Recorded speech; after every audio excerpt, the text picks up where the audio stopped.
German Shepherd was kept inside a dark box for weeks. What baby did next left everyone in tears. The story you're about to listen to will break your heart and then mend it in ways you never thought possible. What this child did next shocked an entire community and might just restore your faith in humanity. Like, share, and let us know where you're listening from in the comments below. Rain pounded against the windows of the community center, a harsh reminder of nature's recent fury.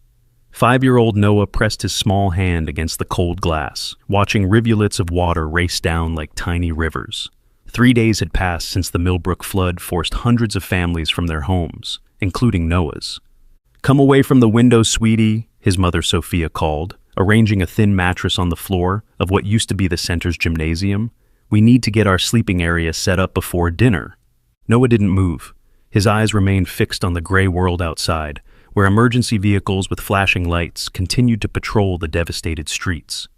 "But Daddy might not find us if I'm not watching." Sophia's hands trembled as she smoothed the blanket. Her husband Daniel had stayed behind when the evacuation orders came, insisting he could save their apartment with sandbags. That was before the river broke through the levee and submerged entire neighborhoods. "Remember what I told you? Daddy's helping the rescue teams now. He'll come when he can." The lie tasted bitter on her tongue, but hope was all she had left to give her son. A commotion at the center's entrance drew their attention. Volunteers were wheeling in carts of supplies, while new evacuees shook off rainwater from their coats. Noah's eyes widened when he spotted a familiar figure. "Daddy!" he screamed, bolting across the crowded gymnasium floor.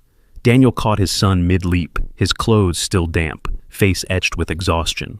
"There's my brave boy," Daniel whispered, his voice cracking as he clung to Noah. When he reached Sophia, he enveloped her in a one-armed embrace, his other arm still firmly holding their son. "I thought—" Sophia couldn't finish, her words dissolving into silent tears. "I know," Daniel said. "The water came so fast. I barely made it out." He didn't mention swimming through their submerged living room or climbing onto their neighbor's roof as their entire complex disappeared beneath muddy water.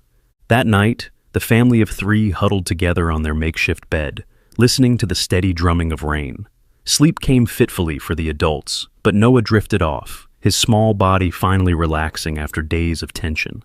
It was just past midnight when Noah's eyes snapped open. The gymnasium was quiet, except for the soft snores and occasional whimpers of other evacuees. Something had awakened him, a sound so faint he wasn't sure if he'd dreamed it. There it was again, a soft, scratching noise, followed by what sounded like a muffled cry. Noah sat up, careful not to disturb his parents. The sound seemed to be coming from below, beneath the wooden floor of the gymnasium. He placed his palm flat against the cool surface, feeling a faint vibration. "Someone's down there," he whispered to himself. The next morning, Noah tugged insistently on Daniel's sleeve during breakfast. "Daddy, there's someone crying in the dark." Daniel exchanged a worried glance with Sophia. "It was just a bad dream, buddy. Everyone's safe here." Noah shook his head, his blue eyes serious. "No, I heard them. In the basement. They're scratching to get out." An elderly volunteer serving oatmeal overheard the conversation. "The little ones probably heard the generators," she suggested kindly. "They're running in the basement, make all sorts of racket." But Noah's expression remained stubborn. "It's not the generators. It's someone small, someone scared." Daniel ruffled his son's hair. "Tell you what, after breakfast, we'll check it out together, okay?" The community center's basement was off limits to evacuees, but Daniel managed to convince a harried volunteer coordinator to let them take a quick look. "My son's worried there might be someone down there," he explained. "It'll help him sleep better." The coordinator sighed, keys jingling in his hand. 5 minutes. We're using the basement for supply storage, and we can't have people wandering around down there." The metal door creaked as it opened, revealing a narrow staircase descending into dim light. Noah grabbed his father's hand as they made their way down the stairs, Sophia following close behind. The basement was a large, open space filled with cardboard boxes, folding tables, and emergency supplies. The low hum of generators provided a constant backdrop of noise, just as the volunteer had suggested. "See, buddy? Just machines and boxes. Nobody down here," Daniel said gently. But Noah tugged free of his father's grip, walking purposefully toward the far corner of the basement, where the shadows grew deeper. "It's coming from over there," he insisted, pointing to a section of wall partially hidden behind stacked crates. Daniel followed, more to humor his son than anything else. "Noah, I don't think—" "Shh!" Noah pressed his ear against the wall. "Listen." For a moment, they all stood in silence. Then, so faint it might have been imagination, came a sound, a soft scratching, followed by what could have been a whimper. Daniel's expression changed. "That's probably just water in the pipes, or maybe even a raccoon that got trapped after the storm." "No," Noah said with the absolute certainty only a child can possess.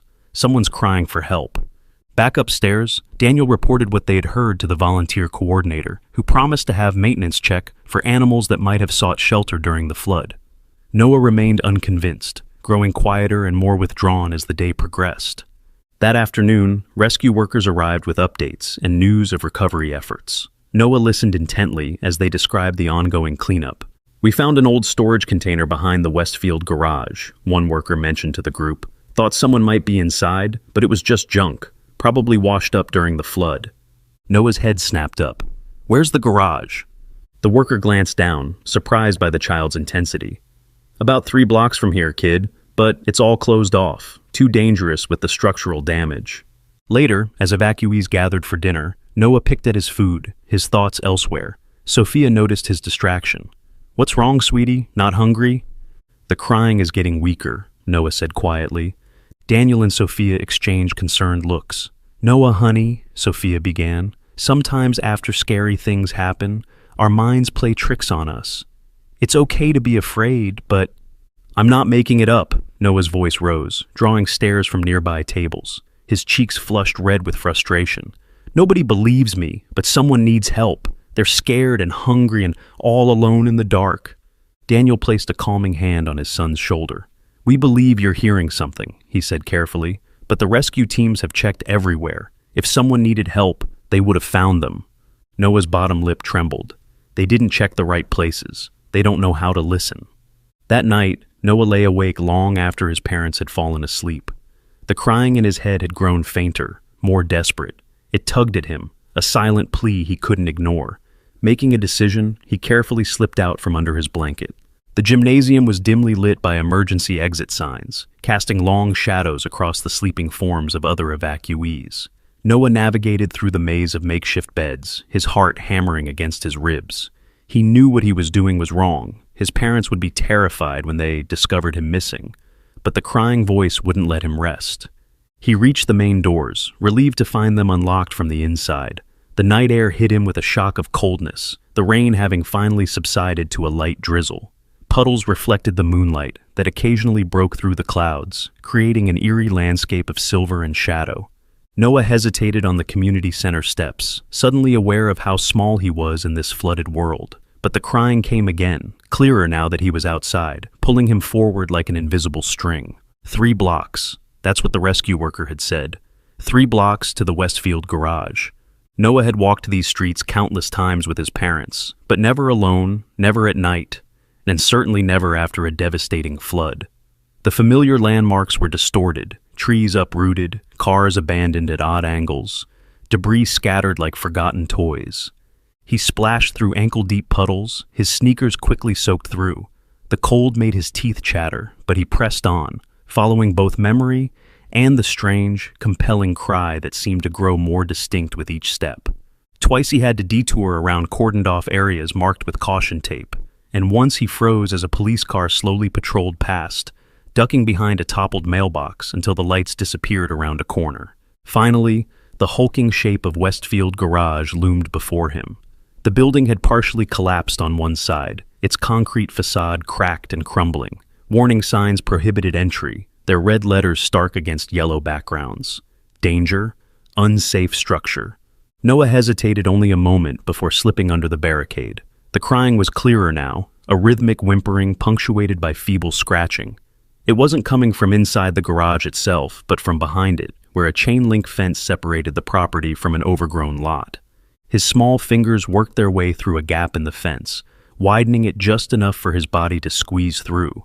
The lot was dark, filled with shadows that seemed to move and shift as clouds passed over the moon. But Noah wasn't afraid of the dark, only of failing to find the source of the crying before it fell silent forever. A large metal container, the kind used for shipping, sat half buried in mud at the far end of the lot. It hadn't been there before the flood, must have been carried by the surging waters and deposited like driftwood. The door was bent and jammed, sealed shut by the impact. And from within came the sound, no longer just in Noah's head, but real and desperate, a soft whimpering, growing weaker by the moment. Noah ran to the container, his hands pressing against the cold metal. "Hello?" he called, his voice small in the vastness of the night. "I hear you. I'm going to get you out." The whimpering intensified briefly, followed by feeble scratching against the inside of the door. Noah tugged at the handle, but it wouldn't budge. Panic rose in his throat. He wasn't strong enough. He glanced around frantically, spotting a length of metal pipe half buried in mud nearby. Struggling to free it, he finally wrenched it from the ground and wedged it into the narrow gap between the container door and frame. "Hold on," he grunted, throwing his weight against the makeshift lever. Nothing happened at first, but then a groan of protesting metal, a creak, and the door shifted slightly. Encouraged, Noah repositioned the pipe and pushed again, harder this time. The gap widened an inch, then two. One more mighty effort, every muscle in his small body straining, and the door scraped open just enough for him to peer inside. Darkness greeted him, along with the smell of wet fur and fear. Noah fumbled in his pocket for the small flashlight keychain his father had given him, a trinket that now became a beacon as he directed its beam into the container. Two eyes reflected back the light, low to the ground.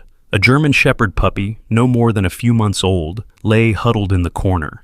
Its ribs showed clearly through matted fur, its sides heaving with shallow breaths. "I found you," Noah whispered, his voice breaking. "I knew you were real." The puppy made no sound, hadn't made any audible sound at all, Noah realized with a start.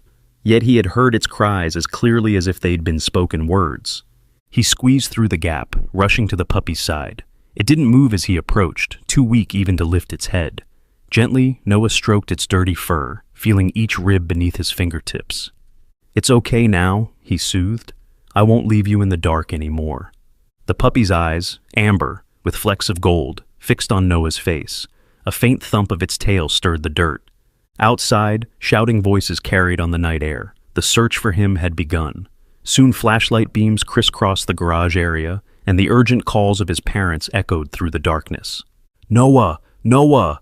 He should have called back, should have yelled for help, but he couldn't leave the puppy, couldn't risk adults rushing in and saying it was too late, the animal too far gone. Instead, he carefully gathered the frail body in his arms, surprised by how little it weighed. The puppy offered no resistance, its head lolling against Noah's chest. He could feel its heartbeat, rapid and faint, like the wings of a trapped bird. "Noah Alexander Wilson!" His mother's voice broke on his name, terror making it sharp. "Here!" he finally called, cradling his precious cargo as he maneuvered back through the container door. "I'm here, and I'm not alone." Flashlight beams swung in his direction, momentarily blinding him. Then his father was there, grabbing him by the shoulders, fear and relief warring on his face. "What were you thinking?" Daniel's voice shook. "We've been out of our minds with worry." Then he noticed what Noah held. "What in the world?"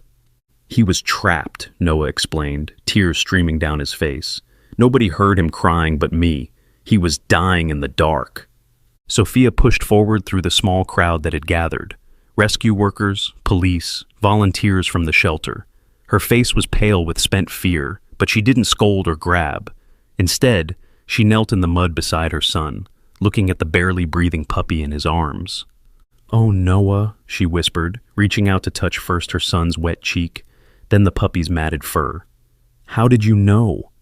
"I heard him," Noah said simply. "In my head. He was calling for someone to find him."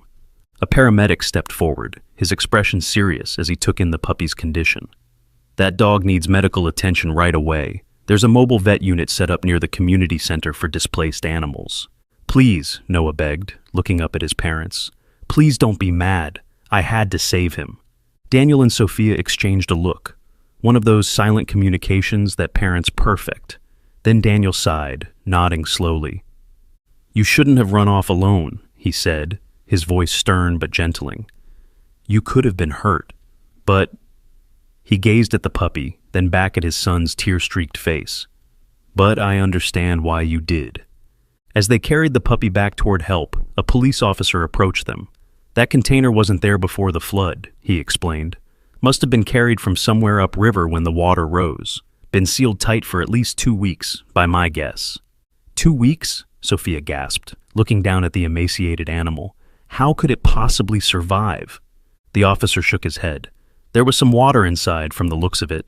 Maybe enough to keep it alive. It's a miracle the little guy held on this long. Noah, walking carefully between his parents with his precious burden, shook his head. Not a miracle, he corrected softly. He knew someone would hear him. He just had to wait for the right person to listen. The puppy's eyes, dulled by starvation and dehydration, found Noah's face again. And though no sound passed its lips, Noah heard the voice clearly in his mind. Thank you for finding me. As they reached the brightly lit emergency vehicles, Noah looked down at the puppy and whispered a promise. I'm going to call you Max, and I'll always listen when you call. The paramedics rushed forward with blankets, and somewhere in the chaos, a vet appeared, carefully taking Max from Noah's reluctant arms. As the puppy disappeared into the back of a vehicle marked with a red cross, Noah felt the connection between them stretch, but not break. Whatever happened next, a bond had been forged in darkness and sealed in the light of rescue. A bond that Noah somehow knew would change everything.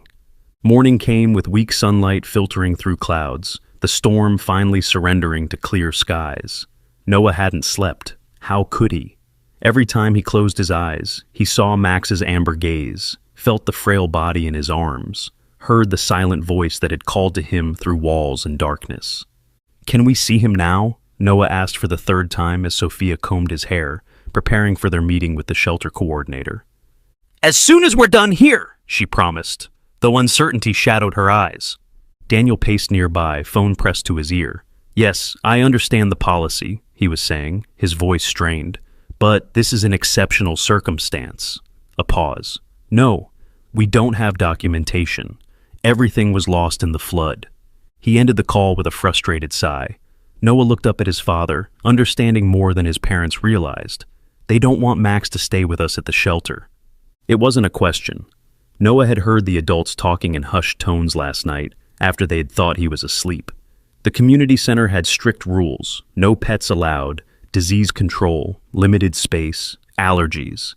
The excuses piled like the debris outside. Daniel knelt beside his son. It's complicated, buddy. Max needs medical care right now, and we don't even know if he belongs to someone who's looking for him. He doesn't, Noah said with absolute certainty. He was waiting for me. Before Daniel could respond, the door to the coordinator's office opened. Ms. Patel, a woman with kind eyes and a perpetually worried expression, gestured them inside. We need to discuss what happened last night, she said.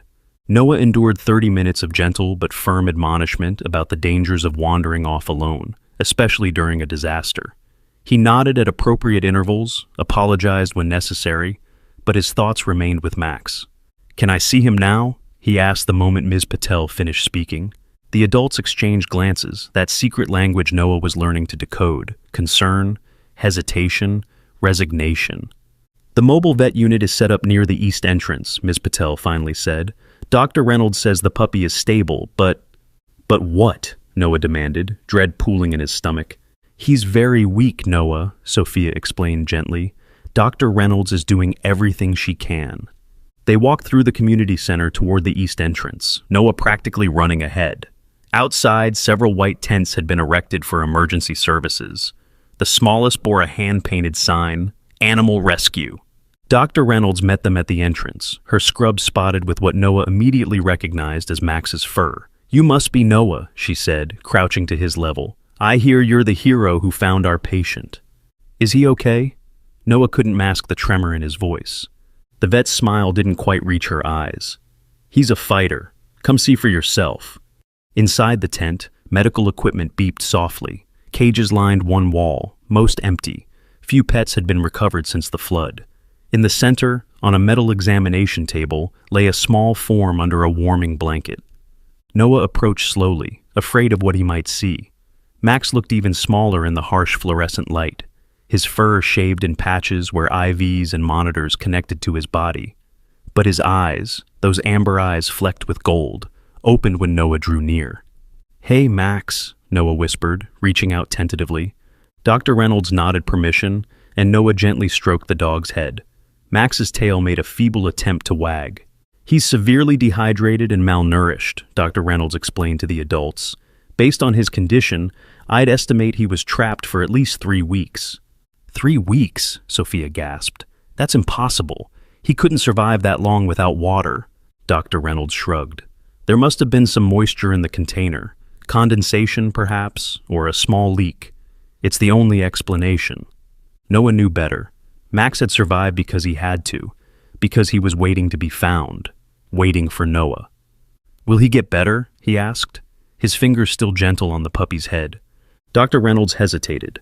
"The next 48 hours are critical. He's young, probably not more than 4 months old, which works in his favor. German Shepherds are resilient. But I want to be honest with you, Noah, he's not out of danger yet." Noah nodded, a lump forming in his throat. "He doesn't make any noise," he said suddenly. "Why doesn't he bark or whine?" The vet frowned, checking something on her clipboard. "I noticed that. His vocal cords seem intact, but he hasn't made a sound since you brought him in. It could be trauma, or maybe—" She trailed off, then shook her head. "We'll run more tests." "He talks in other ways," Noah said. The adults exchanged those looks again, the ones that meant they thought he was making things up. But Noah knew what he had heard. Somehow, Max had called to him without making a sound, had guided him through the night to that metal prison. "Can he stay with us?" he asked, knowing the answer but needing to ask anyway. Daniel placed a hand on his son's shoulder. "The shelter doesn't allow—" "I'll make an exception." The new voice belonged to Ms. Patel, who had entered the tent silently. "For the animal's recovery period only." She looked at Noah's hopeful face and sighed. "The puppy can stay in the medical area. You can visit, but he can't come into the main sleeping quarters." Noah's face lit up. "Thank you. I promise I'll take care of him. He'll get better faster if I'm with him." "There's something else," Dr. Reynolds said, her expression thoughtful. "I found this embedded in his fur." She held up a small metal tag, caked with mud but still legible. "It's a service dog training identifier. This puppy was being trained for search and rescue work." Daniel took the tag, examining it closely. "There's a name here, Handler Nolan. Is there any way to locate the owner?" Dr. Reynolds shook her head. "We're checking the registry, but communications are still spotty. If he was in training, he must belong to someone." She glanced at Noah, who had gone very still. "I'm sorry, Noah. If we find the owner—" "Officer Nolan is dead," Noah interrupted, his voice distant. "He couldn't get out when the water came." Silence fell over the tent. All eyes turned to the small boy, whose face had gone pale. "Noah," Sophia said carefully, "how do you know that name?" Noah blinked, looking confused. I don't know. Max told me, I think." Another exchange of adult glances, this time tinged with alarm. "Why don't we get some breakfast?" Daniel suggested, his voice deliberately light. "Max needs to rest, and you must be starving after your adventure." Noah reluctantly allowed himself to be led away, looking back at the puppy until the tent flap closed between them.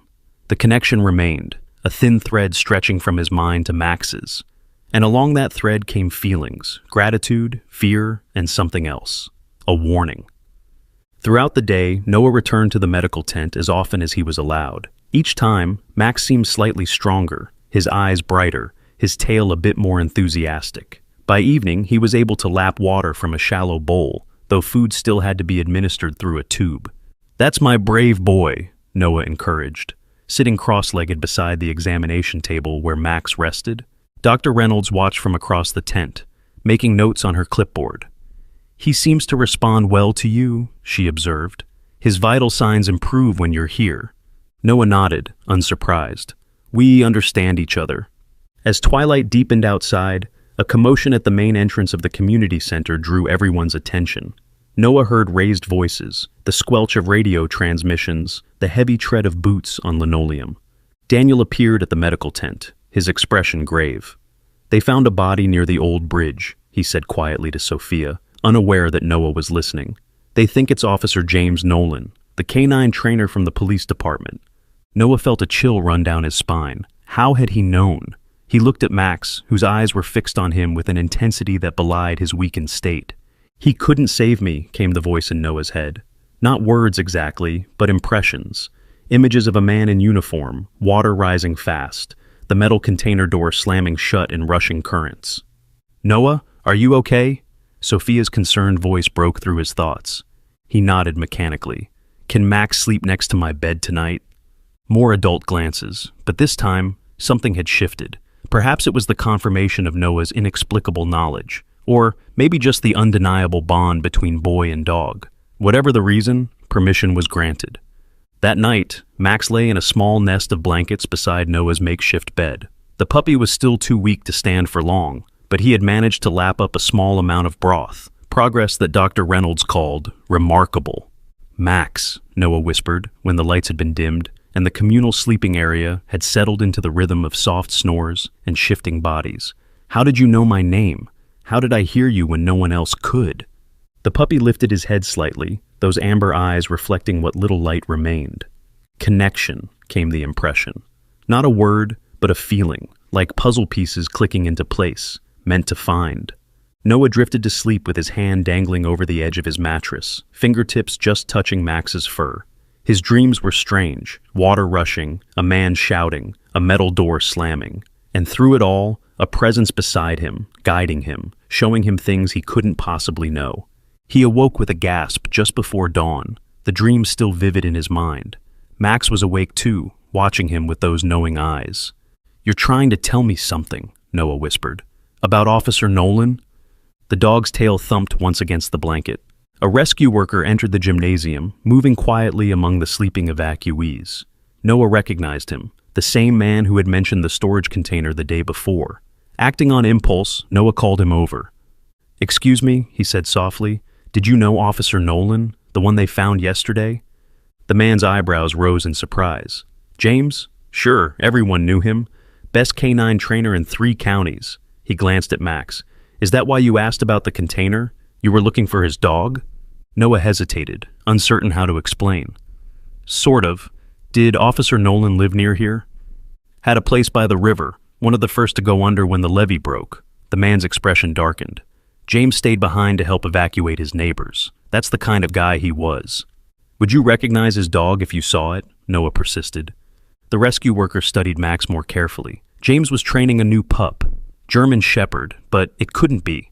He peered at the tag Dr. Reynolds had found, which now hung from a makeshift collar around Max's neck. His eyes widened. "Well, I'll be damned. Sorry. Darn. That's James's tag. This is his dog." Noah nodded, a strange calm settling over him. "His name is Max." "No, the pup was called—" The worker stopped, frowning. "Actually, I don't remember what James called him. Max suits him, though." As the rescue worker moved on, Noah lay back down, processing this new information. Max inched closer, his warm body pressing against Noah's dangling hand.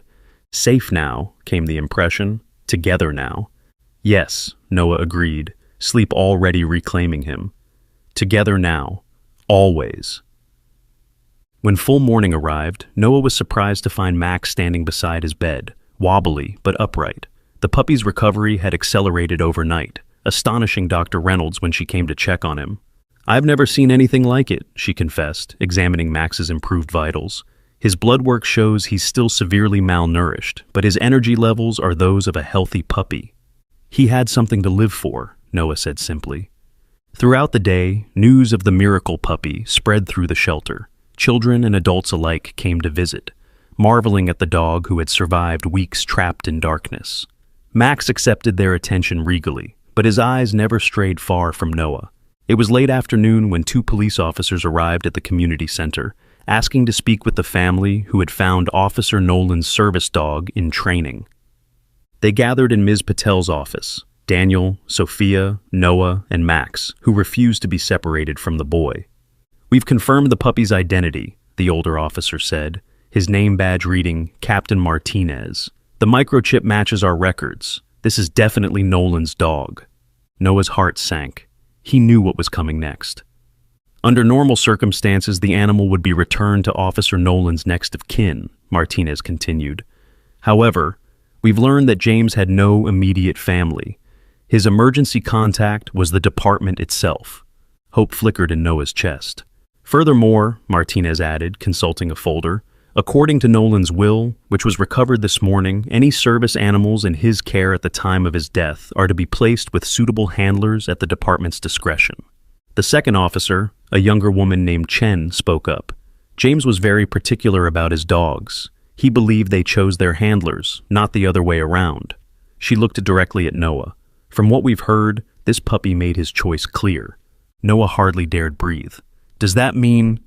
Martinez nodded, a small smile breaking through his professional demeanor. Subject to certain conditions, and once your family has permanent housing again, the department is prepared to transfer ownership of the animal to you. Joy exploded through Noah like fireworks. He threw his arms around Max, who responded with the first sound Noah had heard him make, a small, happy whimper. There's something else, Officer Chen said, her expression turning serious. We found this among James's personal effects. She handed Daniel a small notebook, its pages water-stained but legible. It's his training journal for the puppy. You might find it interesting. Later that evening, with Max curled contentedly at his feet, Noah listened as his father read aloud from the journal. April 15th, the pup shows extraordinary sensitivity, Daniel read. Today he alerted to a hiker in distress half a mile away. No visual or audible cues. Vet says his hearing test's normal, nothing exceptional. It's something else, something I can't explain. He turned the page, eyebrows rising. April 28th, decided to call him Echo. Not because he repeats, because he seems to receive and transmit without sound. It's as if he can project his thoughts and pick up on others. The department would think I've lost my mind, but I've seen it too many times to doubt. Noah looked at Max, at Echo, with new understanding. That's how I heard him when no one else could. Daniel and Sophia exchanged glances, no longer dismissive but wondering. May 3rd, Daniel continued reading. Echo located a missing child today during training. Led me straight to her, though we were told she was in an entirely different sector. When I asked Echo how he knew, I swear he showed me. A flash in my mind of the girl falling, seeking shelter under a rocky overhang. I've worked with dogs all my life, but never experienced anything like this connection. The last entry was dated just 2 days before the flood. May 10th, storm warnings upgraded. Taking Echo home with me tonight instead of leaving him at the training facility. Something about this weather has him on edge. He keeps staring at the river, whining. If I didn't know better, I'd say he's trying to warn me. Daniel closed the journal, silence falling over the family. Outside, cleanup crews worked under floodlights. The sounds of reconstruction, a constant backdrop to their temporary lives. Do you think, Sophia began, then stopped, looking at Max with new eyes. Do you think it's possible, what Officer Nolan described? Before anyone could answer, Max lifted his head, amber eyes finding Noah's, and in that moment, a shared understanding passed between them, a silent communion that needed no words, no sound, no ordinary explanation. I called, came the impression. You heard. Yes, Noah whispered, reaching out to stroke the puppy's head. I heard you, even in the dark, even through walls and water and fear. He looked up at his parents, his expression serene and certain. And I always will. In that moment, as an improbable connection solidified between a boy and a dog who communicated beyond words, everyone present felt a shift, a sense that they were witnessing something rare and precious. Not just a rescue, but a reunion of souls somehow meant to find each other, even across impossible odds. Max, Echo, pressed his head against Noah's hand, his message clear to anyone watching. What had been broken was now mending, what had been lost was now found, and in the aftermath of destruction, something miraculous had emerged from the darkness. A week passed, the floodwaters receded, revealing a landscape forever altered. Streets once familiar now lay strewn with debris, memories and possessions reduced to mud-caked wreckage. But as the water withdrew, hope cautiously returned. The community center remained crowded, though fewer people arrived each day and more departed as areas were declared safe for return. Noah's family wasn't among them. Their apartment building had been condemned, the foundation compromised beyond repair. We'll find something soon, Daniel promised during breakfast, scrolling through rental listings on his phone, the screen reflected in his tired eyes. Maybe that duplex on Highland Street. Sophia sipped lukewarm coffee from a paper cup. Highland's good, close to your work, decent school district. She glanced at Noah, who sat cross-legged on the floor nearby, feeding Max small pieces of scrambled egg. And they allow pets. Noah looked up, his face brightening. Really? We can keep Max? Echo, Daniel corrected gently, Remember what Officer Nolan called him in the journal? Noah shook his head stubbornly. His name is Max now. That's what he told me. Another exchange of parental glances, no longer dismissive, but still uncertain how to navigate their son's insistence that he could communicate with the dog telepathically. Dr. Reynolds had deemed Max's recovery nothing short of miraculous. The puppy had gained weight, his coat regaining its luster where it hadn't been shaved for medical treatment. He still made no sound, no barks, whines, or growls, but his body language spoke volumes. And to Noah, his thoughts came through with increasing clarity. "Mom, Dad," Noah said, serious eyes moving between his parents. "Max belongs with me. We're a team now." Daniel set down his phone. "Noah, buddy, we've talked about this. We'll do everything we can to adopt Max, but there are procedures. The police department needs to—" "No, you don't understand," Noah interrupted, frustration edging his voice. "Max has something important to show us. Something about Officer Nolan." Sophia leaned forward. "What do you mean, sweetie?" Noah's brow furrowed in concentration. "I'm not sure exactly. Max keeps showing me pictures in my head. A house by the river, a room with lots of screens, papers with important writing." He looked down at the dog. "He says we need to find them before the cleanup crews do." Daniel and Sophia shared that look again, the one that meant they were trying to decide how seriously to take their son's claims. But recent events had softened their skepticism. The journal entries, Noah's knowledge of Officer Nolan before the body was found, the dog's inexplicable recovery. "Tell you what," Daniel said finally, "I'll talk to Captain Martinez this morning. He mentioned they're clearing out James's house this week. Maybe we can help." Noah smiled, relief flooding his face. "Thanks, Dad. It's really important." Max thumped his tail in agreement. Later that morning, Daniel returned with unexpected news. "Captain Martinez says we're welcome to join the cleanup at Officer Nolan's place. Apparently, James mentioned Noah in his last radio transmission before the flood hit." "What?" Sophia's coffee cup froze halfway to her lips. "How is that possible? They never met." Daniel shook his head, equally bewildered. "Martinez played me the recording. James was helping evacuate his street when the water surged. His last words were, 'Tell the boy who listens to find Echo. He'll know what to do.'" A chill ran through the room, despite the warm May air filtering through open windows. "Noah," Sophia said carefully, "are you sure you never met Officer Nolan? Maybe at school or a community event?" Noah shook his head. "Never, but Max knows him." He rubbed the dog's ears. "Max says he was a good man. He tried to save everyone else before himself." That afternoon, a police cruiser transported the family to what remained of Officer Nolan's home, a modest ranch-style house on a quiet street near the river. The water had risen to the roofline during the flood's peak, but the structure had withstood the onslaught better than many of its neighbors. Captain Martinez met them in the driveway, which was still covered in a film of dried mud. "Most of the house is shot," he explained, leading them toward the front door. "Water damage, mold already setting in. But the attic stayed dry, and that's where James kept most of his canine training equipment." Inside, the devastation was evident. Furniture lay toppled and water-stained, personal belongings scattered like shipwreck debris. The smell of river mud and mildew permeated everything. Cleanup crews in masks and gloves worked methodically, separating salvageable items from ruined ones. Max tensed the moment they entered, his body quivering with recognition. Noah felt the flood of memories, not his own, washing through their connection. Home, handler, safe place. "You lived here," Noah whispered to the dog, "with Officer Nolan." "This way to the attic," Martinez directed, gesturing toward a pull-down ladder that had been extended from the ceiling.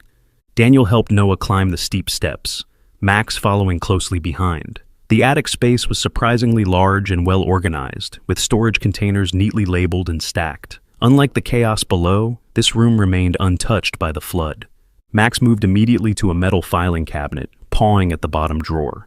"He wants us to look in there," Noah explained, pointing. Martinez raised an eyebrow but nodded permission. Daniel knelt and pulled open the drawer, revealing hanging folders filled with documents. "Training records," he observed, flipping through them.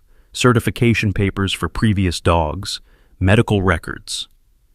But Max wasn't satisfied.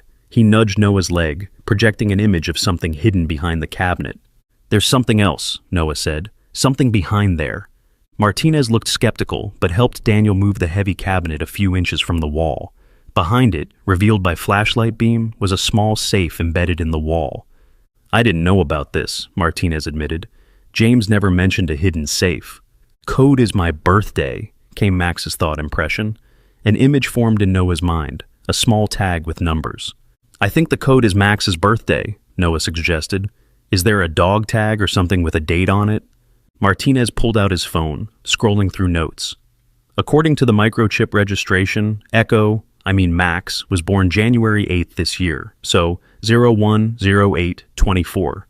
Daniel tried the combination. Nothing happened. Try just the numbers, Noah suggested. 010824. The safe remained locked. Max projected another image, Officer Nolan entering numbers while saying something aloud. He's saying a word while he puts in the code, Noah interpreted, frustrated by the limitations of their unusual communication. A name, I think? Martinez snapped his fingers. James always used his dog's names as part of his security codes. Try Echo first, then the numbers. After a moment's thought, Daniel punched in 32460100824. With a soft click, the safe unlocked. Inside were several items: a USB drive, a leather-bound notebook, different from the one they'd already seen, and a small velvet box. Martinez carefully removed each item, placing them on a folding table that had been set up near the attic entrance. Department protocol says I should inventory these, he began, but Max growled, the first sound Noah had ever heard him make. For the boy who listens, came the urgent thought, not for others. Captain, Noah said, surprised by the steadiness in his voice. I think Officer Nolan wanted me to see these things first. Max says they're meant for the boy who listens. That's what Officer Nolan called me in his last message, right? Martinez hesitated, clearly torn between procedure and the inexplicable circumstances surrounding this child and the trained dog. I can give you a few minutes, he conceded, but anything pertaining to police business will need to be reviewed by the department. He stepped away, moving toward the attic entrance to speak with another officer. Noah immediately opened the leather notebook, Daniel and Sophia peering over his shoulders. The first page bore a simple dedication. For whoever Echo chooses next. If you're reading this, I'm gone, and he found you. Noah's throat tightened. He turned the page. I've been a canine handler for 15 years, the entry began. Trained dozens of dogs, but never one like Echo. At first, I thought I was losing my mind, hearing thoughts that weren't mine, seeing images I couldn't possibly know. The department psychologist would have a field day if I reported it. So, instead, I started documenting everything. The pages that followed detailed Officer Nolan's experiences with Max, with Echo, the dog's uncanny ability to locate missing persons by receiving their distress, his tendency to alert to dangers before they materialized, the growing telepathic bond that Nolan could neither explain nor deny. I'm not the first, one entry read. In researching Echo's bloodline, I found references to similar abilities dating back generations. The breeder called it the silent voice, a rare trait that emerges once every few decades. Not every handler can hear it. The connection requires a certain openness, sensitivity. Most adults lose the ability, but children can hear. Noah looked up at his parents, vindication in his eyes. See, I'm not making it up. We believe you, sweetie, Sophia said softly, her hand on his shoulder. The final entries were dated just before the flood. Storm warning upgraded again. Something's coming, something big. Echo won't settle, keeps trying to show me water, buildings collapsing. I've called in warnings to emergency services, but they think I'm overreacting. Maybe I am. Or maybe Echo sees what we can't. And the last entry, written in hasty, urgent script. No time, water rising faster than predicted. Echo keeps showing me a child, a boy I've never met. Dark hair, serious eyes. In Echo's visions, this boy finds him when I can't. If you're reading this, boy who listens, then Echo chose you for a reason. In the velvet box is something that belongs to you now. Echo is more than a dog, he's a guardian, and now he's yours.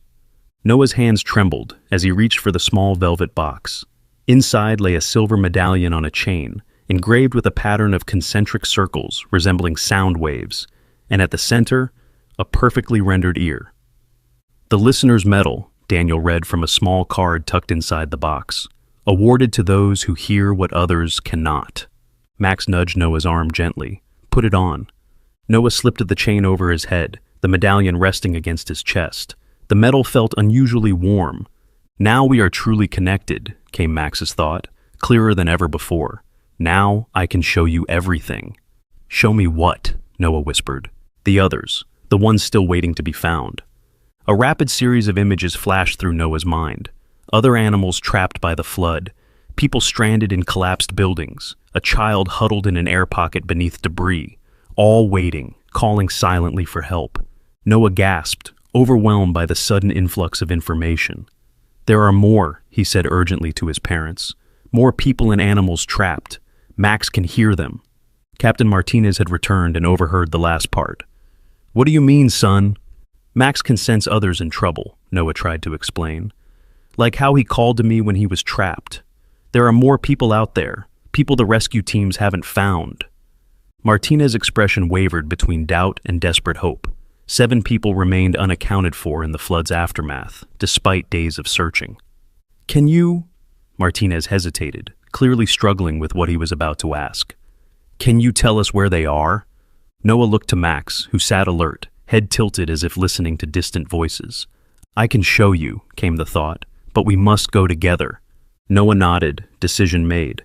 Max can lead us to them, but I need to go too. We work as a team. What followed was a hastily organized expedition. Noah and Max in a police cruiser with Captain Martinez, Daniel and Sophia following in another vehicle, and a rescue team trailing behind. Max directed them with his thoughts, Noah translating as they navigated the devastated landscape. Turn left here, Noah would say, or stop, it's somewhere close. At an area already searched twice by recovery teams, Max led them to a partial building collapse. He stood rigid, staring at a seemingly impenetrable mass of concrete and twisted metal. Underneath, still alive, fading. There's someone under there, Noah pointed. Max says they're still alive but getting weaker. The rescue team sprang into action, bringing detection equipment that soon confirmed a hollow space beneath the debris, and within it, faint life signs.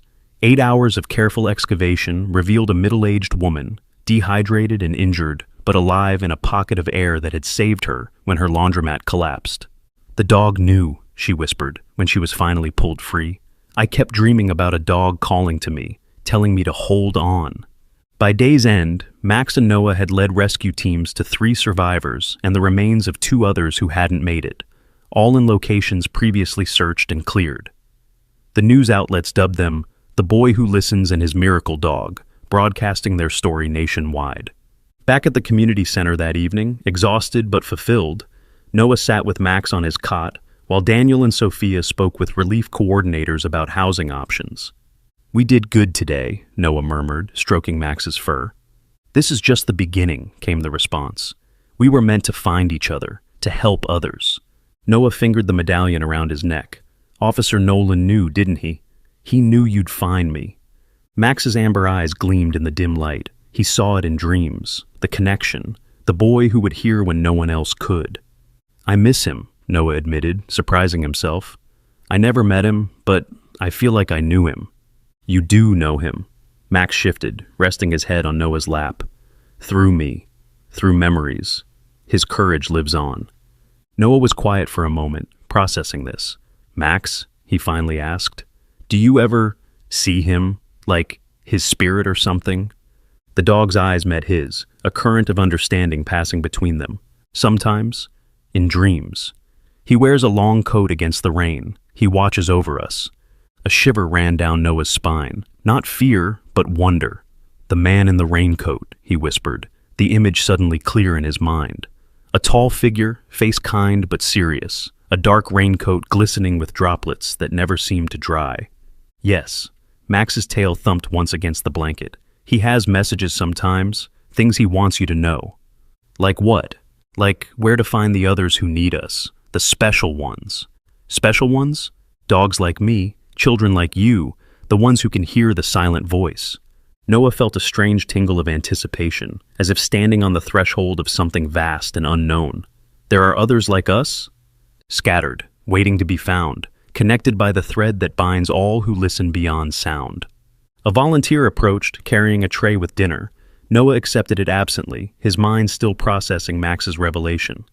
"You two have had quite a day," the volunteer remarked. "You're all over the news, the boy and his psychic dog." Noah forced a smile, not bothering to correct the mischaracterization. How could he explain that it wasn't psychic ability, but something deeper, a connection that transcended ordinary communication? After dinner, as the community center settled into evening routines, a stranger approached the family's section. He was older, with silver hair and kind eyes, wearing the uniform of a canine unit from a neighboring county. "Excuse me," he said, addressing Daniel and Sophia. "I'm Sergeant Williams. I was a friend of James Nolan." His gaze shifted to Max, recognition and wonder crossing his features. "So it's true. Echo survived." "We call him Max now," Noah said, protective hand on the dog's back.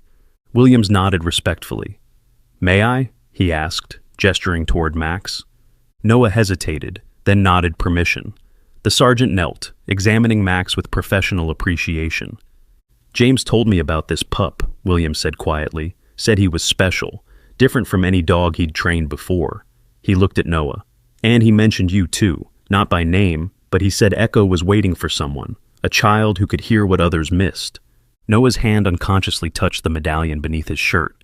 "You believe in it? The silent voice?" Williams smiled sadly. "I've been training dogs for 30 years, son. There are things I've seen that can't be explained by science or standard training techniques. James was the same, open to possibilities beyond what most people accept." He reached into his pocket and withdrew a business card. "When you're ready, when you and Max are ready, call me. There are others who should meet you." "The circle widens," came Max's thought as Williams departed. "The man in the raincoat is pleased." That night, Noah dreamed of Officer Nolan for the first time. They stood together on a riverbank, not the devastating flood, but a peaceful stream gleaming in moonlight. The officer wore his raincoat despite the clear night sky. "You found him," Nolan said, voice warm with approval, "when I couldn't save him." "He found me, really?" Noah replied. "He called until I heard him." Nolan nodded, a smile crinkling the corners of his eyes. "That's how it works. The connection goes both ways." He gestured toward the medallion around Noah's neck. "There are responsibilities that come with that. People and animals who need you." "I know," Noah said. "Max is showing me." "Echo was my last partner," Nolan continued. "My legacy. Now he's yours." His expression grew serious. "There's something else you need to find, something I hid when the waters were rising." "What is it?" "A room few know about. A place where the silent voices gather and amplify. Echo knows the way." The dream shifted, showing Noah a crawl space behind a hidden panel, accessible only to someone small. Within it, a door leading to... Noah woke with a gasp, the dream vivid in his mind. Beside him, Max lay alert, amber eyes gleaming in the darkness. "You saw it," came the thought, not a question. "The hidden room," Noah whispered, "behind Officer Nolan's house. He showed it to me in the dream." "Tomorrow," Max projected, laying his head back down. "Tomorrow, we find it." As Noah drifted back to sleep, the medallion warm against his skin, he felt a certainty he couldn't explain, that his life had irreversibly changed the moment he heard Max's silent cry. They were bound now, tasked with a purpose greater than either could fulfill alone. And somewhere, watching over them both, a man in a raincoat waited to guide their path. Morning arrived with clear skies and a sense of purpose. Noah woke early, the medallion still warm against his chest, the dream of Officer Nolan vivid in his memory. Max sat alert beside him, as if he hadn't slept at all. "Today we find it," came the thought, clear and determined. Over breakfast, Noah explained his dream to his parents, describing the hidden room behind Officer Nolan's house with such detail that even the most skeptical observer would have paused. "It's behind a panel in the kitchen," he said, spreading jam on his toast. "You have to remove the baseboards first, then push on the wall in a certain spot. There's a crawl space big enough for a kid, but too small for most adults." Daniel exchanged a look with Sophia. After yesterday's successful rescue operations, their skepticism had largely evaporated, replaced by a cautious acceptance of their son's inexplicable connection with Max. "And you think Officer Nolan left something important in this hidden room?" Daniel asked. Noah nodded, mouth full of toast. "In my dream, he said it was where the silent voices gather and amplify. Max knows what it means." "A place of connection," Max projected. "A hub for those who listen." We should call Captain Martinez, Sophia suggested. After yesterday, I think he'll listen. An hour later, they were back at Officer Nolan's flood-damaged house. Martinez had arranged for the cleanup crew to take a break, giving them privacy for what he diplomatically called the boys' exploration. If he had doubts about a child's dream leading them to a discovery, he kept them to himself. The kitchen was here, Martinez explained, gesturing to a water-stained room where appliances sat at odd angles, pushed around by the force of the flood. Most of the drywall will need to be replaced anyway, so if you think there's something behind it... Noah moved with confidence, Max at his heels. In his dream, the hidden panel had been located behind the refrigerator. The appliance had been moved during cleanup, revealing a section of wall that looked no different from any other, except to Noah's dream-educated eyes. Here, he said, kneeling to examine the baseboard. There should be a small gap. Yes! His fingers found a nearly invisible seam, where the baseboard met the floor differently than surrounding areas. Daniel knelt beside him, feeling along the edge. You're right. This section seems designed to be removed.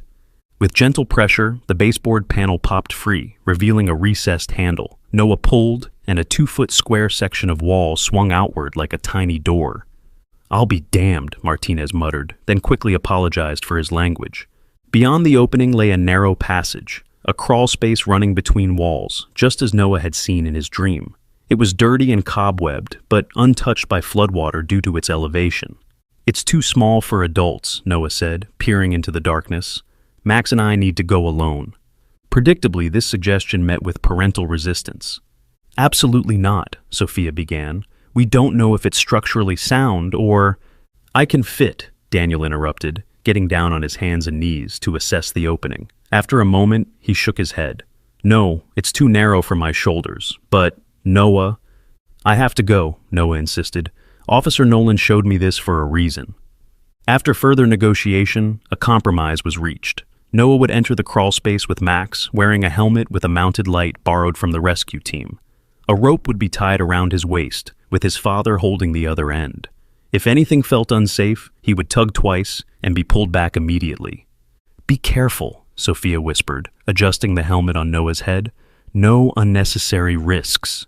Noah nodded solemnly. I promise. With Max leading the way, Noah crawled into the passage. It was tight but navigable, extending about 15 feet before turning sharply left. The air was stale but breathable, the space untouched by the flood that had devastated the rest of the house. Almost there, Max projected, his body language tense with anticipation. The passage ended at what appeared to be a solid wall. Noah played his helmet light across the surface, looking for any indication of a door or panel. There's nothing here, he called back, disappointment creeping into his voice. Look with more than eyes, came Max's thought. Remember the medallion. Noah's hand went to the silver disc hanging around his neck. It felt unusually warm against his palm. Acting on instinct, he pressed it against the wall in front of him. For a moment, nothing happened.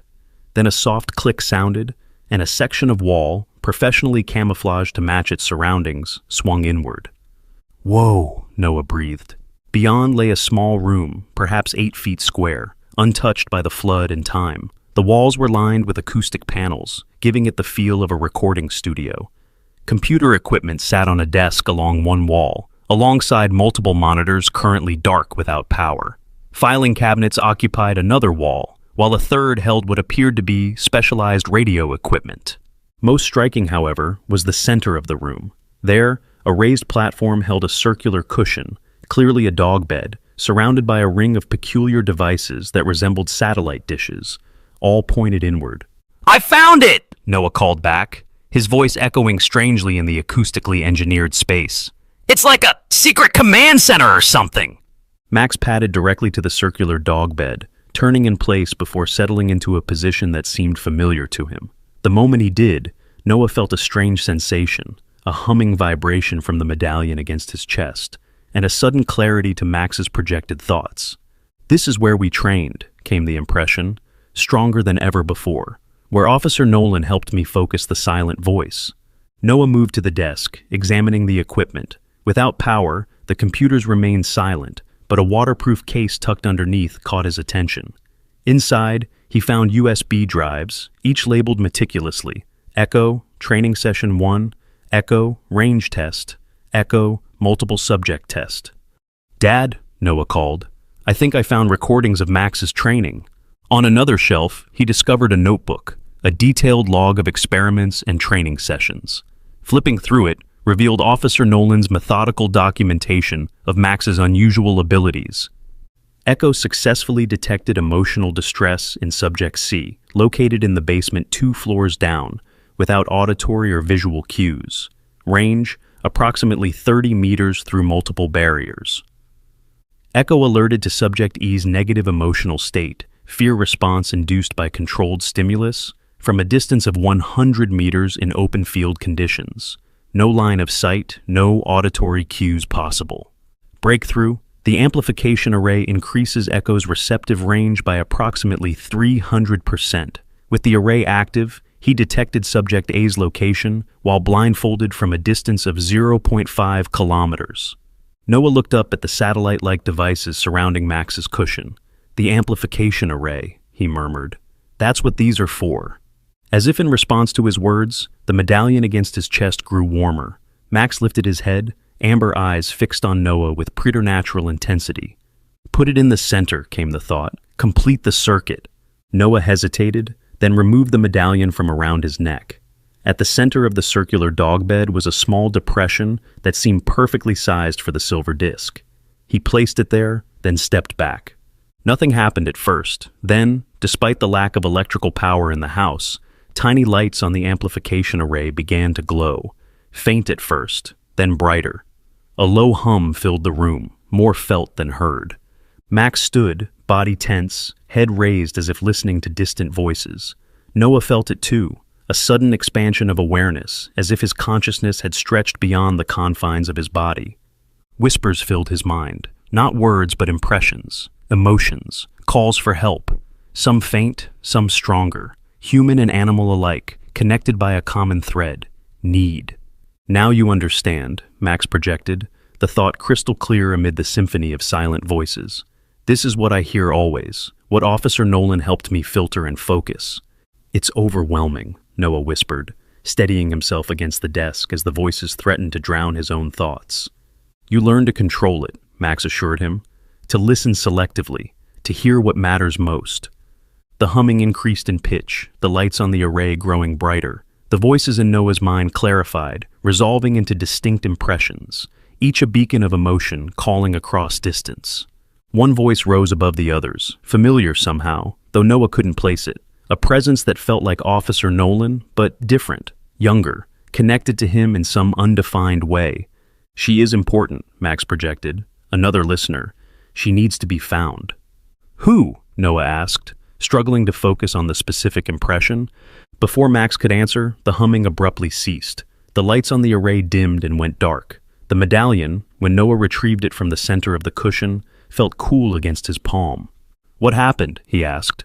"Temporary connection," Max explained. "Without full power, the array can only function briefly, but it was enough." "Enough for what?" "To show you what we're meant to do, to help you hear the others who need us." Noah carefully replaced the medallion around his neck, gathering the notebooks and USB drives into the waterproof case. "We need to show this to Dad and Captain Martinez." "Yes," Max agreed, "but not everything will be understood. Some secrets must remain between listeners." Before leaving the hidden room, Noah took one last look around, committing the strange setup to memory. This had been Officer Nolan's sanctuary, a place where he explored abilities beyond ordinary explanation, beyond what his police colleagues would have understood or accepted. "Thank you for showing me," Noah whispered, unsure if he was addressing Max or the lingering presence of Officer Nolan himself. The return journey through the crawlspace seemed shorter. Noah emerged into the kitchen with the waterproof case clutched to his chest, Max following close behind. "You were right," he told the waiting adults, excitement overriding his fatigue. "There was a hidden room. Officer Nolan built a special place to train Max and document his abilities." Captain Martinez examined the notebooks and drives with professional interest, while Daniel and Sophia listened to Noah's description of the room's contents. He described everything, except the temporary activation of the array and the voices it had revealed. That part felt private somehow, meant only for those who could truly understand. "James always was unconventional in his training methods," Martinez admitted, flipping through one of the notebooks. This explains the special budget requests he submitted last year for experimental communication equipment. The department approved it because his results were undeniable, even if his methods seemed unorthodox. After securing the house once more, they returned to the community center, the waterproof case now officially logged as evidence but temporarily entrusted to Noah's family for review. Martinez had been sufficiently impressed by their discoveries to grant this unusual permission. That evening, using a laptop borrowed from the relief organization, Daniel connected one of the USB drives. The screen filled with video footage of a younger Max, Echo, seated in the center of the amplification array while Officer Nolan conducted various tests. Subject is located in room 3, second floor, Nolan's voice came through the speakers. Echo has had no visual or auditory contact. Subject is experiencing induced anxiety due to controlled test parameters. On screen, the puppy's head turned sharply toward a specific direction, body language alert and focused despite the lack of obvious stimuli. Target acquired, Nolan noted, checking his watch. Time to acquisition, 3.2 seconds. Distance, approximately 40 meters through multiple walls. Response is consistent with previous trials. Noah watched, fascinated by this scientific documentation of abilities he had experienced firsthand. Max lay beside him, occasionally offering silent commentary that enriched the viewing. He was a good teacher, came the impression, as Officer Nolan praised the puppy on screen, patient, believing when others doubted. More videos revealed the progression of their training, Max learning to differentiate between types of distress, to locate specific individuals in complex environments, to communicate his findings to Officer Nolan through an evolving system of behavioral cues. "It's incredible," Sophia murmured, watching Max on screen lead Nolan directly to a hidden subject in a training exercise. "He really can sense things that others can't." "Not just sense," Noah corrected. "Communicate. That's what makes Max special. He can put thoughts and feelings into my head, and I think he could do it with Officer Nolan too, just not as clearly." Daniel paused the video, turning to face his son. "Noah, what you and Max did yesterday, finding those survivors when professional teams couldn't, that can't be explained by conventional training. I believe you now about this connection you share." He gestured to the screen. James Nolan believed it too. He documented it scientifically, as best he could. "So, what happens now?" Sophia asked the question they had all been avoiding. "The community center is temporary. We need to find permanent housing, and then there's the question of officially adopting Max." Noah clutched the medallion through his shirt. "Max belongs with me," he said firmly. "We're a team now." Before anyone could respond, Ms. Patel approached their table, her expression apologetic. "I'm sorry to interrupt, but I need to discuss your housing situation. The center will be closing in 3 days as the emergency phase of operations winds down." She slid a folder across the table. "These are your options for temporary housing assistance. Unfortunately, none of the available units allow pets." Her gaze flickered to Max. "Given the special circumstances, I've included information about animal foster programs that could care for him until you secure pet-friendly housing." Noah's face fell, his connection with Max flooding with shared distress. The thought of separation, even temporary, felt unbearable. "That won't be necessary," came a new voice. They turned to find Sergeant Williams, the K-9 officer who had visited them the previous day, standing nearby. "I've spoken with my department and Captain Martinez," Williams continued. "Given the exceptional nature of this situation and the clear public benefit demonstrated yesterday, we'd like to offer a solution." He pulled up a chair, joining their table. "The county maintains several residences for law enforcement personnel in training rotations. One is currently vacant, a small house about 20 minutes from here. It's nothing fancy, but it's furnished, above the flood zone, and most importantly, designed for officers with K-9 partners." Noah could scarcely breathe, hope blooming in his chest. "We're proposing that your family occupy the residence temporarily, say for 3 months, while Noah and Max undergo a specialized training program with our K-9 unit. It would be classified as a special deputy program, with appropriate stipends to help you get back on your feet." Daniel looked stunned. "That's incredibly generous, but we couldn't possibly—" "It's not charity," Williams interrupted firmly. "What we witnessed yesterday was extraordinary. 3 lives saved by a boy and a dog with abilities our conventional methods couldn't match. That has value. operational, practical value to our emergency services. He turned to Noah. You and Max have a gift. We'd like to help you develop it, understand it better, put it to use helping others. The housing is simply a practical necessity to facilitate that. Noah looked at Max, their silent communication requiring no translation. The prospect of purpose, of belonging, of using their connection to help others, it filled their shared awareness with rightness. What about school? Sophia asked pragmatically. Noah's education. The program would work around school hours, Williams assured her. After school and weekends primarily. And given the circumstances, I imagine his current school would approve an extended absence or remote learning arrangement while your family resettles. Daniel reached for Sophia's hand, their eyes meeting in silent consultation. After a moment, she nodded slightly. We'd need to see the house first, Daniel said cautiously, and understand exactly what this training program would entail. Of course, Williams agreed readily. Captain Martinez can provide full details tomorrow, but tonight, his gaze moved to Noah and Max. Tonight, I thought you might want to know that your housing situation won't separate you two. You've been through enough already. After Williams departed, promised details in hand, the family sat in stunned silence. Their situation, so desperate just hours before, had transformed through what Sophia murmured might be divine intervention, or perhaps intervention of a more earthly but equally watchful guardian. That night, as Noah prepared for bed, he felt a familiar warmth from the medallion against his skin. Max lay beside his cot, amber eyes reflecting the dim emergency lighting. The man in the raincoat is pleased, came the impression. He watches over us still. Do you think Officer Nolan arranged this somehow? Noah whispered. Even after he was gone? Max's response came as a series of impressions rather than distinct thoughts. Officer Nolan speaking with Sergeant Williams months ago, contingency plans, quiet preparations for a future he somehow sensed might come. He knew his time was limited, Max conveyed. He prepared the way. Noah's hand found the medallion, its metal warm and comforting. I wish I could have met him. For real, I mean. Not just in dreams. You know him through me, Max reminded him. Through the connections he fostered. Through the path he prepared. Do you think there are others? Noah asked, returning to the impression he had received in the hidden room. Other listeners? Other dogs like you? Max's tail thumped once against the floor. Yes. Scattered. Waiting to be found. Connected by the thread that binds all who listen beyond sound. And we'll find them, Noah murmured, certainty filling him. Not a question, but a destiny unfolding before them. That's what the man in the raincoat wants us to do next. Yes, Max agreed, his thought accompanied by a surge of purpose.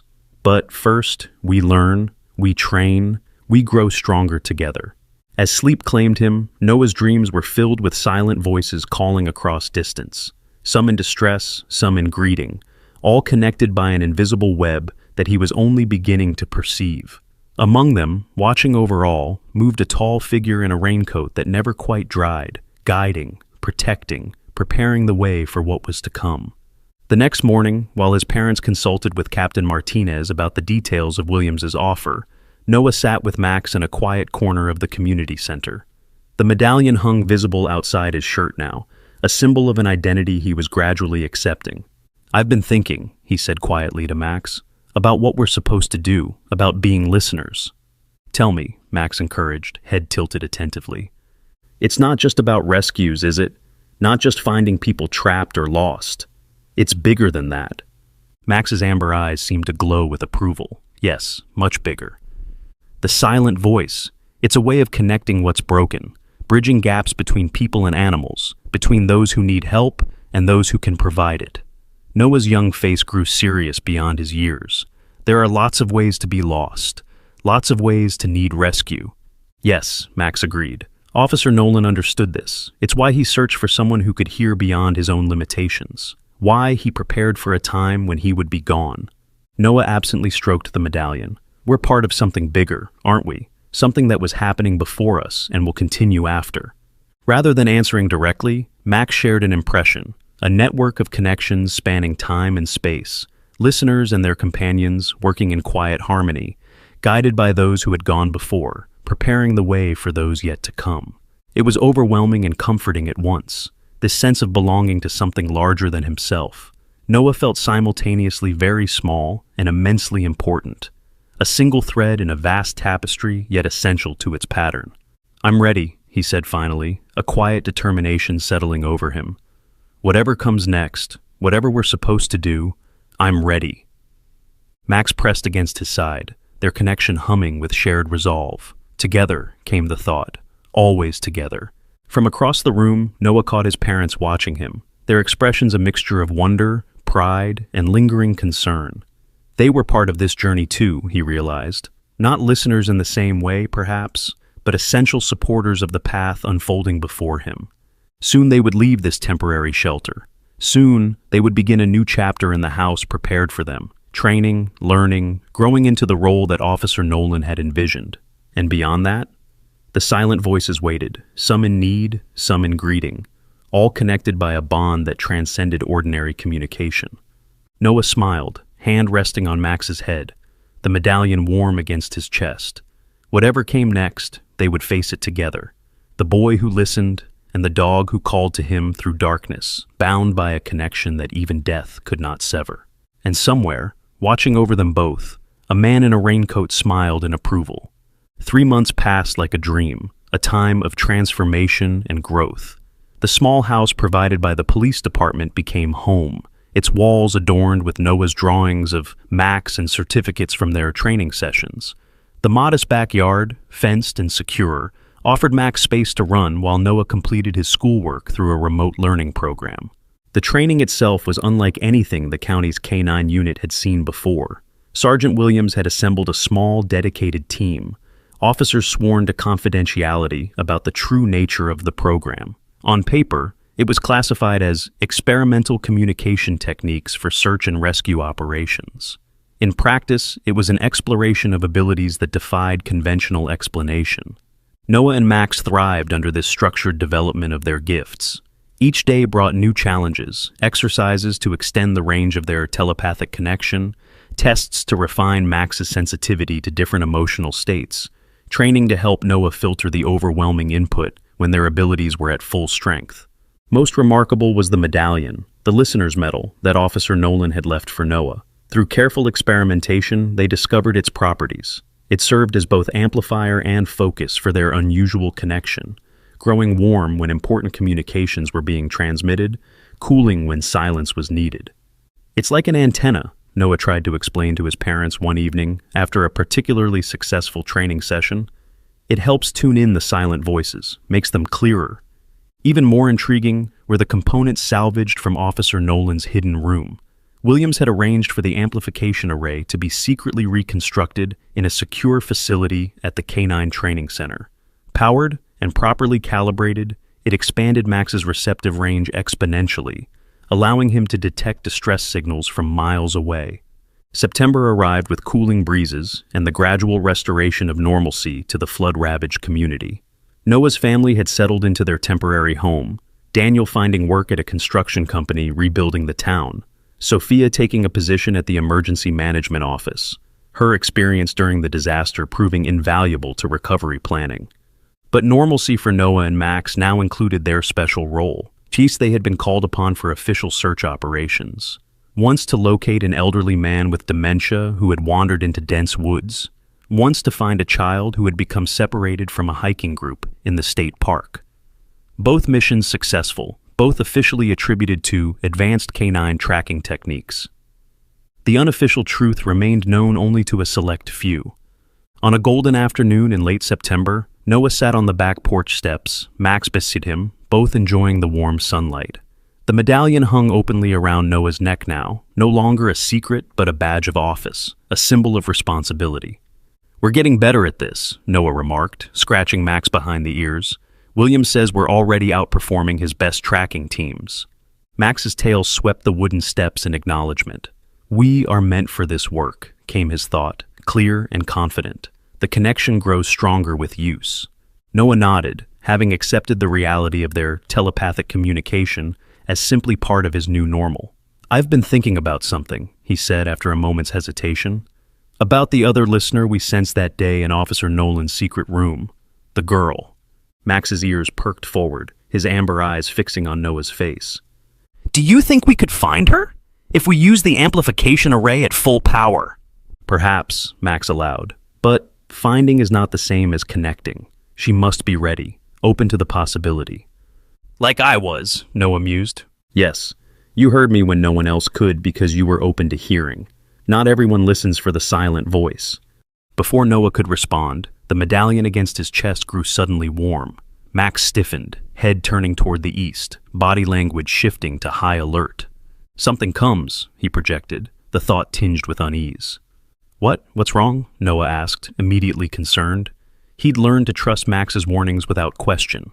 Not wrong, different, a shift in the pattern. The man in the raincoat calls. Noah closed his eyes, instinctively placing his hand over the medallion, focusing as he'd been taught. At first, he perceived nothing unusual, just the ambient emotional currents of the neighborhood, familiar patterns he'd learned to filter. Then, at the edge of his awareness, something new. A presence both strange and familiar, moving closer. His eyes snapped open. Someone's coming. Someone like us? As if in answer, a car turned onto their street, an unfamiliar sedan with government plates. It parked directly in front of their house, and from it emerged Sergeant Williams, accompanied by a woman Noah had never seen before. She wore a formal suit that marked her as some kind of official, her expression guarded but curious.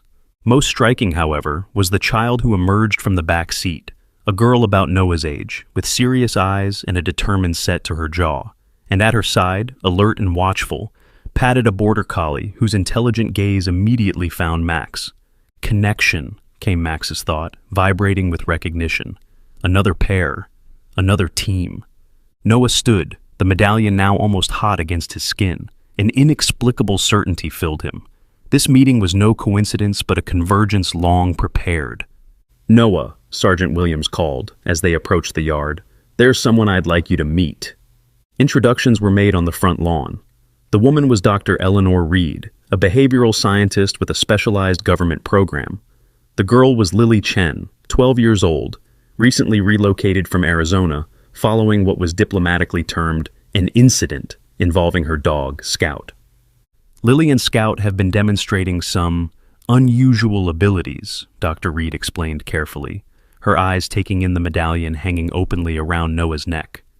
Sergeant Williams thought you might have insights to share.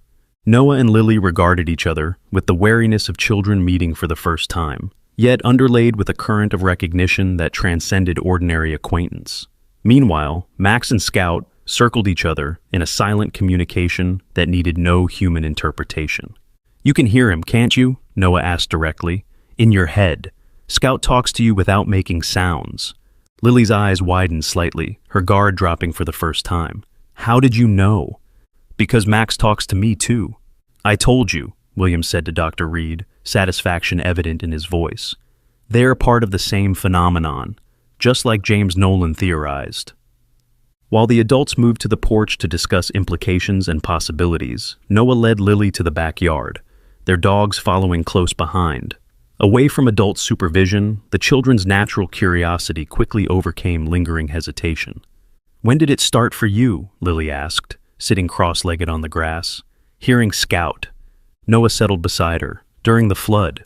Max was trapped in a shipping container. No one else could hear him crying for help, but I could."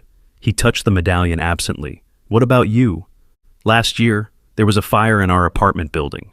Everyone got out except old Mr. Guzman on the 3rd floor. He was sleeping, didn't hear the alarms." Lily's voice grew quieter. "Scout started going crazy, trying to tell me someone was still inside. I just knew what he was saying, knew where Mr. Guzman was." "You saved him?" Lily nodded. "The firefighters wouldn't listen to me at first, thought I was just a panicked kid, but I wouldn't stop, and finally, one of them checked the apartment I kept pointing to." A small smile touched her lips. They got him out just before the ceiling collapsed. As the children shared their experiences, Max and Scout engaged in their own form of communication, a silent exchange of impressions and memories that bypassed human language entirely.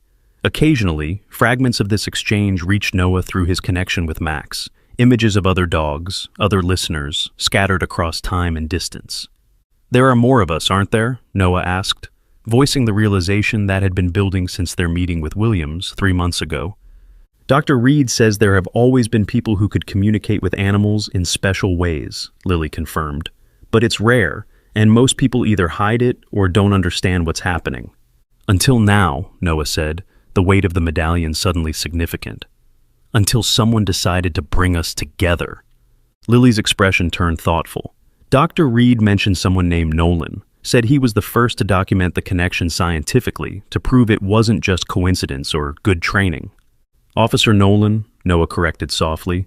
He was Max's first handler. He died in the flood, but he hesitated, uncertain how much to reveal.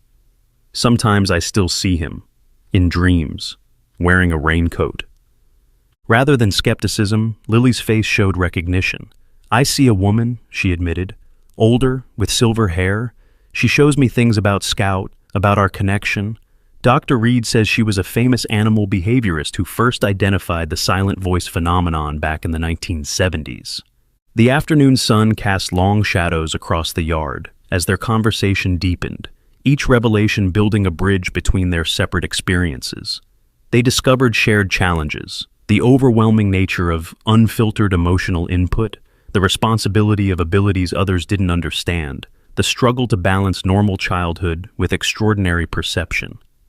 Do you ever wish it hadn't happened? Lily asked during a lull, that you were just normal? Noah considered the question, his hand finding Max's fur. No, he answered finally. It's hard sometimes, and scary, but Max and I help people. We make a difference. He looked at her directly. Don't you feel that way too? Before Lily could answer, the medallion against Noah's chest suddenly pulsed with warmth. At the same moment, both dogs stood in perfect synchronization, heads turning toward the street, bodies tense with alertness. Listen, came Max's urgent thought. Someone calls. Noah closed his eyes, focusing through the medallion as he'd been taught. Lily, sensing something important happening, fell silent beside him. For a moment, there was nothing but the ambient emotional static of the neighborhood. Then, faint but distinct, a pulse of distress, not immediate danger, but growing concern, tinged with fear and confusion. There's someone, Noah began. North of here, Lily finished, her eyes also closed in concentration, about a mile, in the woods behind the old recreation center. The children looked at each other in surprise and confirmation. Somehow, they had both perceived the same distress signal, a child, alone, and increasingly frightened as evening approached. We should tell the adults, Noah said, already rising to his feet. No time, Lily countered. It'll be dark soon, and they'll want to call it in officially, get a search team organized. By then, she let the implication hang in the air. Noah hesitated, torn between responsible action and the clear urgency transmitted through his connection with Max. The dog nudged his hand insistently. We can find the lost one. Together our strength doubles. A decision crystallized. We'll go, Noah said firmly, but we leave a note so they know where to look if we're not back soon. Minutes later, having left a hastily scribbled message on the kitchen counter, the children set off on bikes, Noah on his, Lily borrowing Sophia's. Max and Scout ran alongside, their movements perfectly coordinated, leading the way toward the source of the distress call only they could hear. The recreation center had been closed since the flood, its playing fields overgrown, its building awaiting renovation funds. Behind it stretched a wooded area, not deep forest, but substantial enough for a child to become disoriented, especially as daylight waned. They left their bikes at the edge of the trees, following the dogs who moved with increasing purpose, the silent communication between them creating a unified tracking system more efficient than any conventional search method. He's close, Lily murmured, her connection with Scout providing real-time updates. Scared, trying to find his way out but going in circles. There, Noah pointed, spotting a flash of red through the trees, a child's jacket. The lost boy couldn't have been more than 7, his face tear-streaked and dirty, his expression transforming from fear to confusion to relief as he spotted the approaching children and dogs. Are you looking for me? He asked, voice small in the gathering twilight. I was playing hide and seek, but everyone went home. I got turned around. It's okay, Noah assured him, kneeling to the child's level. We heard you needed help. How? I didn't call out. I was trying to be brave. Lily and Noah exchanged glances over the boy's head. Let's just say we're good at finding people who need to be found, Lily offered with a gentle smile. The journey back was straightforward, Max and Scout leading confidently through the deepening shadows. By the time they emerged from the woods, flashlight beams were sweeping the recreation center grounds. The adults had found their note and mobilized a response. What followed was a blur of explanations, relieved parents, congratulations, and the inevitable mixture of pride and concern from Noah's parents. Through it all, the children maintained the simple story they had agreed upon. Their dogs had somehow sensed someone needed help, and they had followed their instincts. The fuller truth remained between them, a shared secret cemented by shared experience. Later that evening, after Lily and her entourage had departed with promises of future collaboration, Noah sat on the porch steps with Max, processing the day's revelations. "There are others like us," he said quietly, "a network, just like you showed me, and we found each other." "As we were meant to," Max confirmed. "The circle widens, the connections strengthen." The man in the raincoat, Officer Nolan, he knew this would happen, didn't he? He was preparing for it, even before he died. Max's response came as a series of impressions rather than distinct thoughts. Officer Nolan working late into the night in his hidden room, corresponding with researchers like Dr. Reed, documenting findings for future listeners, creating the medallion as a focus and symbol. He saw further than others, prepared the way. Noah fingered the medallion thoughtfully. And now it's our turn. To find others. To help them understand their gifts. To use our connection to help people. Yes. Max's amber eyes reflected the porch light, giving them an almost supernatural glow. This is only the beginning. From inside the house came the sound of his parents talking with Sergeant Williams, their conversation animated but positive. Noah caught fragments. Specialized program, proper training, potential for expanded operations. The adults were catching up to what he and Max had known from the start. They were part of something larger, something important. "I wonder how many others are out there," Noah mused. "How many listeners and their companions, waiting to be found?" "Many," came Max's certainty. "Some know their gifts but hide them. Some have not yet awakened to their potential. Some wait for the call that will connect them to the network." The night deepened around them, stars emerging in a clear autumn sky. In that moment of quiet contemplation, Noah felt a familiar presence, not physically there, but undeniably real, the man in the raincoat, watching over them still. "What happens next?" Noah asked softly, unsure whether he was addressing Max or the spectral guardian he could sense but not see. "We continue the work," Max answered simply. "We find those who need us. We build the network. We listen for those who call in silence." Noah nodded, a sense of purpose settling over him. 6 months ago, he had been an ordinary child with ordinary concerns. Now he wore a medallion that marked him as part of an ancient lineage, those who could hear beyond sound, who bridged the gap between human and animal consciousness, who perceived distress calls that others missed. It was a responsibility, yes, but also a gift, one that had brought him Max, had saved lives, had connected him to others who shared his unique perception of the world. "I'm ready," he whispered into the night. The medallion warmed against his chest in acknowledgement, and beside him, Max pressed closer in silent companionship.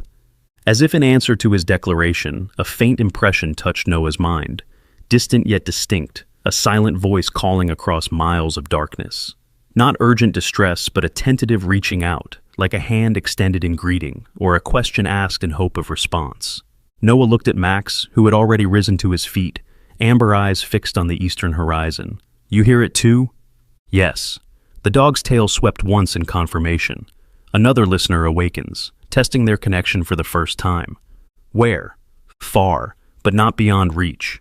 Noah smiled, understanding without words what would come next.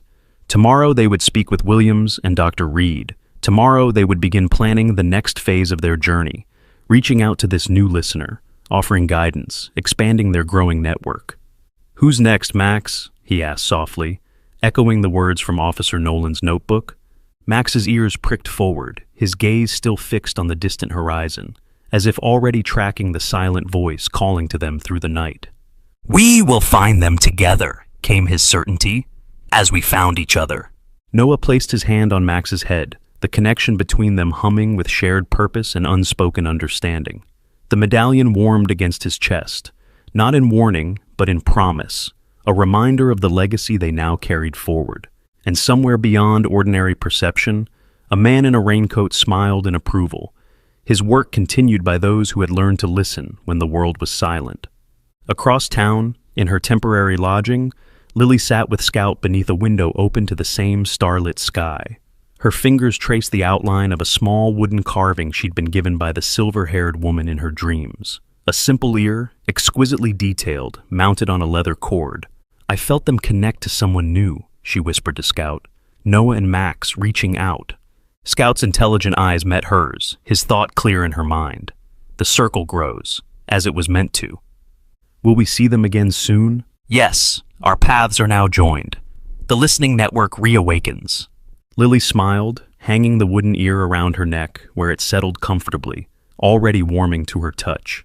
She closed her eyes, joining Scout in extending her awareness outward, adding her consciousness to the silent call traveling across the darkness. A beacon for those with ears to hear, a welcome to those awakening to their gifts, a promise that they were not alone. And in the quiet of an autumn night, scattered across distances both physical and metaphysical, the listeners stirred. Some already aware of their abilities, some just beginning to perceive the silent voices, all connected by an invisible thread that transcended ordinary communication. The circle widened, the legacy continued, and those who had gone before watched over those who would carry the work forward, one silent voice at a time. Like, share, and let us know where you're listening from in the comments below. And don't forget to subscribe for more heartwarming stories that will leave you in tears.